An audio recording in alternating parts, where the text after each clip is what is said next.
Hello friends, digital marketing की series में आपका स्वागत है। हम इस पूरे सेशन में गूगल ऐड की जानकारी ले रहे हैं। पिछले 2-3 सेशन से हम गूगल एड्स को वर्कआउट कर रहे हैं। इस सेशन में हम बात करेंगे नेक्स्ट पार्ट के बारे में, बजट के बारे में। अब तक हमने बिडिंग सेटअप कर लिया है, कैंपेन सेटिंग्स हो गई, कीवर्ड हो गए, कीवर्ड एड्स हो गया, और अब की बार बजट की बात है। तो मैं बजट पे जब क्लिक करता हूँ तो मुझे यहाँ पे डेली बजट के बारे में बताना है जो मुझे सेटअप करना है अपनी ऐड में। इसके लिए मैं डे वाइज बजट सेट कर सकता हूँ। डिफ़ॉल्ट इसने खुद ही एक बजट उठा लिया जो कि मुझे नहीं लगाना है, एक रिकमेंडेशन दी है और कुछ इन्फॉर्मेशन और दी है, लेकिन मैं कस्टम बजट चाहता हूँ। मान लो मैं डेली का 200 रुपये चाहता हूँ, तो जब मैं एंटर करूँगा तो मुझे टोटल कैलकुलेशन करके गूगल पहले से ही दिखा देगा कि टोटल मेरे पास वीकली कॉस्ट क्या आने वाली है, वीकली कन्वर्जन कितने आएंगे, यानी कि कितने मेरे पास कन्वर्जन अवेलेबल हो सकते हैं, और कॉस्ट मेरे पास उसकी टोटल क्या पड़ेगी।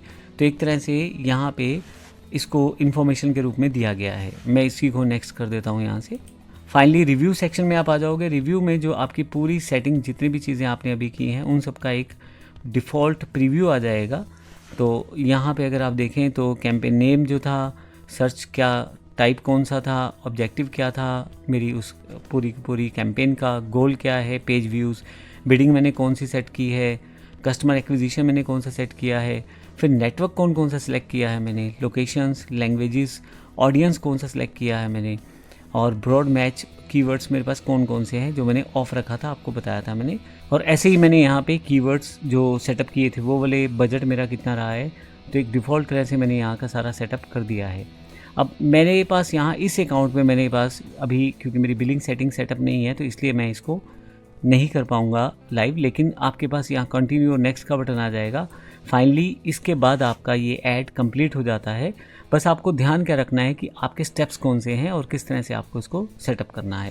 आप जब अपनी कैंपेन का रिव्यू ले लेते हैं तो यहाँ पे आपके पास ये सारी चीज़ें मैच करने के बाद आप अपनी ऐड को लाइव कर सकते हैं।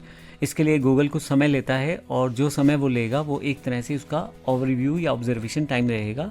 उसके बाद जब आपकी ऐप लाइव होगी तो फिर जो आपने टर्म्स दी हैं, जैसे ही लोग उसको सर्च करेंगे उस पर आपकी वेबसाइट के लिंक शो होना शुरू हो जाएगा, और स्पॉन्सर्ड लिंक के साथ वो आपको इन्फॉर्मेशन वहाँ आनी शुरू हो जाएगी।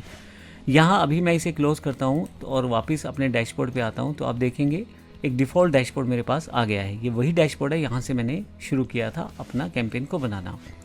अब मैं यहाँ पे एक चीज़ और आपको बता देता हूँ कि जो कैंपेन्स आप बना चुके हैं पहले से, उसको आप देखने के लिए कैंपेन्स पे आ जाएं और फिर कैंपेन पे क्लिक करें। सभी कैंपेन जो आपने बनाई है इस अकाउंट के अंतर्गत, वो सारी डिटेल यहाँ पे आ जाएंगी। देखें, कैंपेन 1 है, ड्राफ्ट इन प्रोग्रेस है, जो ये मैंने अभी कैंपेन बनाई है, ये वेबसाइट ट्रैफिक सर्च 2 के नाम से थी, जो 200 रुपये पर डे के हिसाब से है। पहली जो कैंपेन थी मेरे पास वो नीचे की तरफ थी, वो भी एग्जाम्पल के लिए ली थी, जिसको अभी गूगल ने डिसअप्रूव कर दिया है, लेकिन ये अभी प्रोग्रेस में है। अगर आप गूगल की कोई भी पॉलिसी वायलेट करेंगे या इन्फॉर्मेशन प्रॉपर नहीं देंगे तो आपकी ऐड डिसअप्रूव हो सकती है। ध्यान रखें, आप सब चीज़ें प्रॉपर दें। मैंने वेबसाइट का लिंक अभी इसमें डेमो डाला था, तो इसलिए मेरे पास वहाँ पे एरर भी दिखा रहा था। आप जेन्युइन लिंक्स के साथ काम करेंगे तो एरर वगैरह नहीं आएगा, और आपकी जो लाइव हो जाएगी जल्द से जल्द आपकी ऐड भी। अब यहाँ पे मेरे पास देखें, कैंपेन में इन्फॉर्मेशन दी जा रही है यहाँ पे कि इंप्रेशन कितने हैं, CTR कितना है, कोर्स कितना है, बिड स्ट्रेटजी कितनी है, हर चीज़ यहाँ पे इन्फॉर्मेशन यहाँ सामने की तरफ दिखाई जा रही है। तो ये मैंने एक आपको ब्रीफ इंट्रोडक्शन दिया है गूगल एड्स का। आप गूगल एड्स का यूज़ करके अपनी जो प्रोडक्ट या सर्विस को अपने क्लाइंट्स तक लेके जा सकते हैं। गूगल ऐड और फेसबुक ऐड का दोनों का थोड़ा सा काम करने का तरीका डिफरेंट है।